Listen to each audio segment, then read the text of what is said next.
দেখতে পাচ্ছেন এইচএমআইতে set value দেওয়া আছে 46।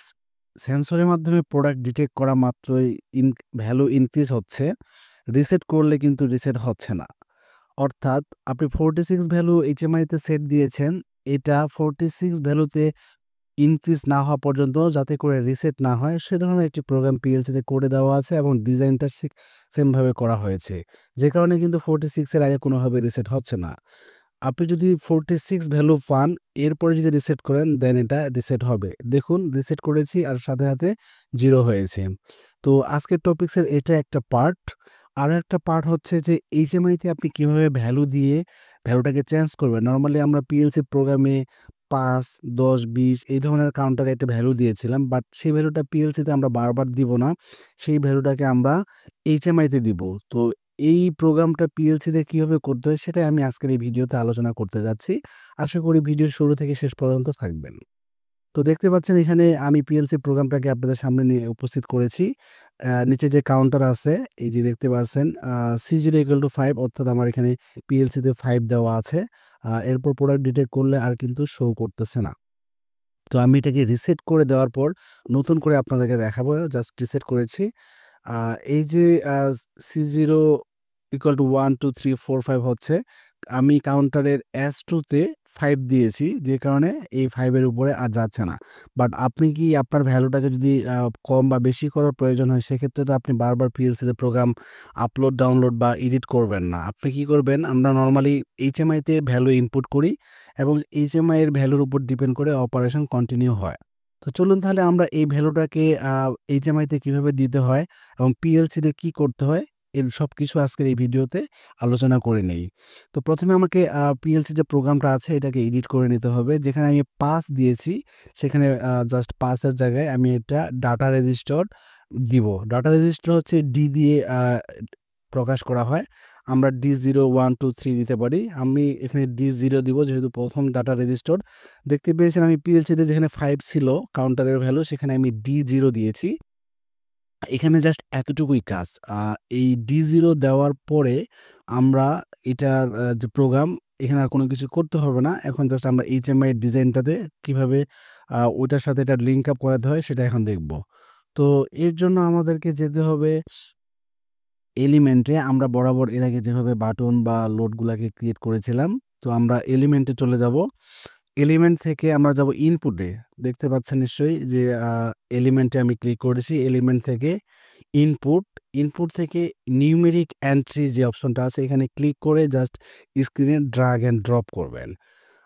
স্ক্রিনে ড্রাগ অ্যান্ড ড্রপ করার পরে এটাতে ডাবল ক্লিক করবেন।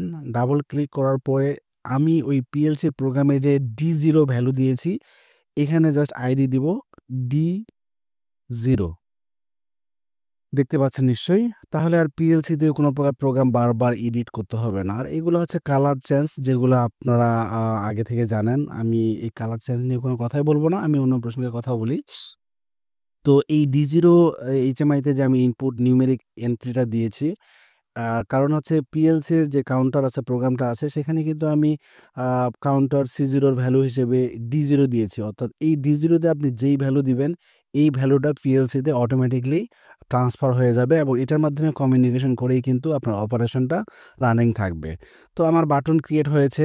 এই যে দেখতে পাচ্ছেন D0 কাউন্টারের ভ্যালু D0 অর্থাৎ এই D0 এইচএমআই এর D0 যে নিউমেরিক এন্ট্রিটা আছে এখানে আমি যা দিব সেই ভ্যালুটাই এখানে এসে সেভ হবে এবং এই অনুযায়ী কাউন্টার কাজ করবে।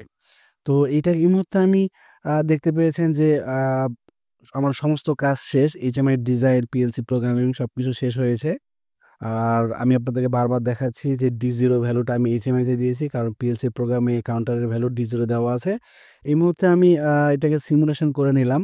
আমার যে এইচএমআই এর ডিজাইনটা আছে এটাকে সিমুলেশন করে কাছাকাছি নিয়ে আপনাদেরকে দেখাবো যে এই ভ্যালুটা এখানে দিলে আর পিএলসিতে চেঞ্জ হয় কিনা। এটা একটু কিন্তু অ্যাডভান্স লেভেলের আজকের টপিকস। আশা করি মনোযোগ দিয়ে কয়েকবার দেখবেন যদি বুঝতে না পেরে থাকেন। এখানে ভ্যালু আছে 0 থেকে ৯,৯৯৯। এই পর্যন্ত ভ্যালু আপনি এখানে দিতে পারবেন। নরমালি এর আগে আমি পিএলসিতে ৫ দিয়েছিলাম, ১০ দিয়েছিলাম। আর এখন এই ভ্যালুটা আপনি জাস্ট এইচএমআই থেকে জাস্ট ক্লিক করে চেঞ্জ করতে পারবেন। আর দেখুন আমি যখন এই যে এইচএমআই এর যে স্ক্রিনটা আছে সরি তার আগে আমাকে পিএলসিটাকে অনলাইন করে নিতে হবে। অফলাইন ছিল যেহেতু অনলাইন করে নিচ্ছি।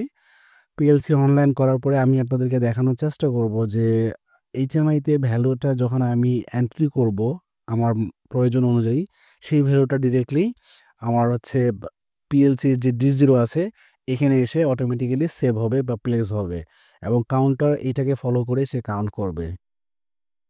এইটার পরে আমি দেখাবো যে আপনার সেট ভ্যালু অনুযায়ী না হওয়ার আগে যেন রিসেট না হয়। সবকিছু আজকের এই ভিডিওতে আমি দেখাবো। তো এই মুহূর্তে সেট আছে 10, আমি যদি চেঞ্জ করে 555 দেই, দিয়ে জাস্ট এন্টার প্রেস করলে দেখবে যে D0 ইকুয়াল টু 555 হয়ে যাবে। এই যে D0 তে মধ্যে 10 আছে, এন্টার দেওয়া মাত্রই কিন্তু D0 equal to 555 value show করছে। আশা করি দেখতে পেয়েছেন। আমি যদি আবার চেঞ্জ করি এটাকে, আমি এখানে এইচএমআইতে যা দিব এই ভ্যালুটা পিএলসিতে অটোমেটিক্যালি গিয়ে প্লেস হবে এবং সেই অনুযায়ী সে কাজ করবে। জাস্ট 5 দিয়েছি আমি, 5 দিয়ে ওকে দেওয়ার পরে দেখতে পাচ্ছেন যে কাউন্টারের ভ্যালু এই মুহূর্তে 5।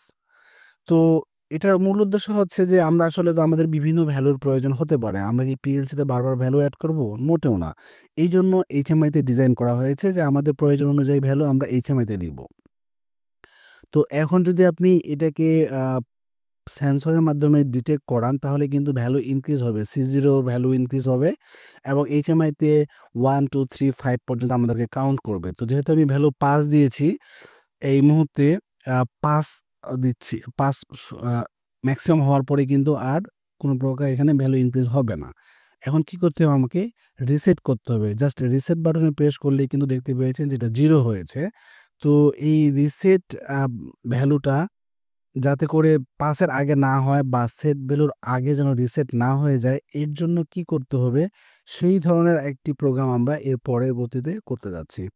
তো দেখতে পাচ্ছেন যে এই মুহূর্তে আমার ৯,৯৯৯ ভ্যালু সেট আছে। ২৪ হওয়ার আগে আমি রিসেট করার ট্রাই করেছি, রিসেট হয়েছে। বাট আপনি যদি চান যে আমার ৯,৯৯৯ হওয়ার আগ পর্যন্ত যাতে করে ভ্যালুটা রিসেট না হয়, সেক্ষেত্রে কি করতে হবে? দেখতে পাচ্ছেন যে এখানে ৯,৯৯৯ সেট ভ্যালু আছে। বাট এই মুহূর্তে আমার প্রোডাক্ট সেন্সর হয়েছে ১১ টা। আমি চাচ্ছি রিসেট করতে। বাট রিসেট হচ্ছে না। অনেক সময় অপারেশনের প্রয়োজনে হয় যে আমি আমার সেট ভ্যালুর আগে এটাকে রিসেট করব না। তো এর জন্য আসলে কি করণীয় আছে? পিএলসি দিয়ে কি ধরনের প্রোগ্রাম করতে হবে বা এইচএমআই তে কি ধরনের ডিজাইন করতে হবে? এই টপিকসটা আমি ক্লিয়ারলি আপনাদেরকে বলব না। এটা আপনারা নিজেরাই থিংকিং করবেন, সলভ করার ট্রাই করবেন। যদি করতে কোনো প্রকার অসুবিধা হয় কাইন্ডলি কমেন্ট করবেন। আমি আপনাদেরকে সলিউশন দেওয়ার ট্রাই করব।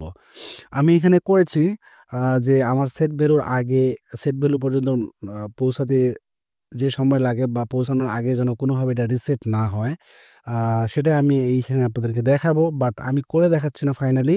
এটা আপনারা নিজেরাই করার ট্রাই করবেন। আপনাদের নিজেরা ট্রাই করলে প্র্যাকটিসটা বাড়বে।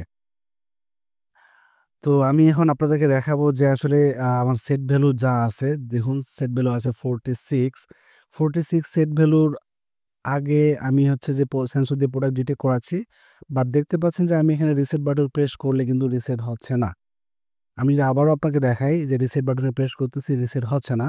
তো এই প্রোগ্রামটা আসলে কিভাবে করবেন আপনি পিএলসিতে এবং এইচএমআইতে? যদি কোনো প্রকার প্রবলেম হয় কাইন্ডলি কমেন্ট করে জানাবেন যে আপনার হচ্ছে কিনা। আর যদি হয়ে থাকে আলহামদুলিল্লাহ সেটাও আমাকে জানাবেন। আপনারা যদি এটা করতে সাকসেস হন এটা আমারও সাকসেস হিসেবে কাউন্ট হবে। তো ভিউয়ার্স, দেখা হবে নেক্সট ভিডিওতে। ভালো থাকবেন, সুস্থ থাকবেন। আসসালামু আলাইকুম ওয়া রাহমাতুল্লাহি ওয়া বারাকাতুহু।